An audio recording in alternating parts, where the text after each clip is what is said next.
Now, when it comes down to inflation, food prices, gas prices, as well as building materials have all gone through the roof. But is the housing market suffering from it as well? Hi, I'm Jake Tysiak, that guy that sells houses, a realtor here in Illinois, and today we're taking a look at the Chicagoland real estate market and what's been happening in the month of April to get you caught up on those numbers. And of course, as we usually do, we'll be touching on DuPage County as well as Will County. And also, stick around to the end as we'll be talking a little bit about what those interest rate changes mean for our market currently. So let's start off as we usually do, talking about our average sold price. Now, our yearly average sales price here in the Chicagoland market increased 0.5% up to $357,865. Now, Will County and DuPage County saw similar results with slight increases in their market too.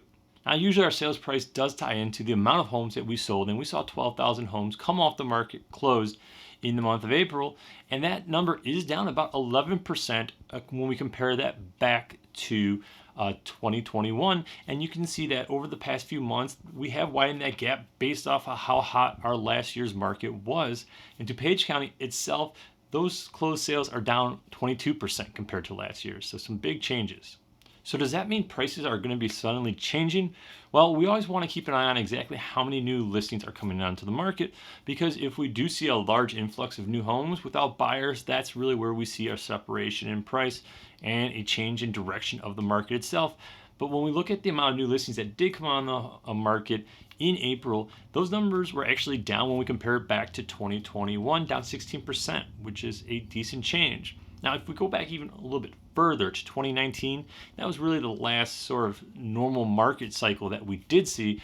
Our numbers of new listings are down 29%, so really doesn't look much like change as far as price is concerned. Now, our under contract homes during that period were also 13,000 homes across the entire MLS. Now, one of the good things that did change in the month of April is the fact of our amount of homes currently for sale. When we look across the entire MLS, as we've sort of been stuck in this holding pattern really since December of around 15,000 homes. It's been fluctuating up and down a little bit, but finally in April we broke that number, crossing well over 16,000 homes for sale, with 16,576 homes currently on the market. So at least we've got some good news there. And when we look at our inventory levels, really the amount of months supply of homes we have based on an average month's worth of sales, we did see a small uptick as well, about 3 days or 10% of a month's worth of inventory. So finally seen a little bit of progress, but we'll really have to monitor this going forward. So let's shift our attention a little bit towards the interest rates, because they have changed a lot over the first 4 months of this year. When we entered this year, we still saw rates in the 3%, 4%, but now we're starting to see around 5 to 5.5%. As Fed has raised rates a couple of times already, and we are seeing that inflation creep up as well, and this has really changed all the dynamics with lending itself. Now then, does that also fall into the real estate market? And yeah, there are buyers who are finding themselves in different price brackets or deciding not to move a little bit, but there is still a lot of demand. I've been talking with a lot of agents, and there's just sometimes where buyers have their hopes set on a certain property at a certain price point, but it really hasn't changed that much.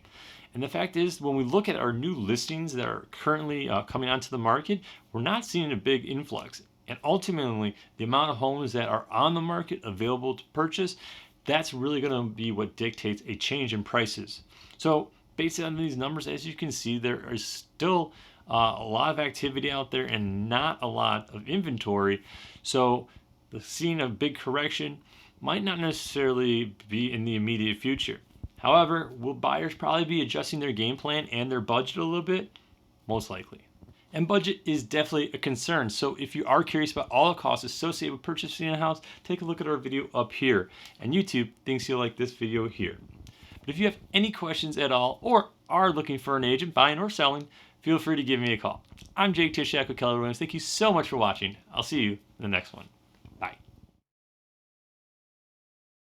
Wait, you're still here? Click subscribe and see more videos.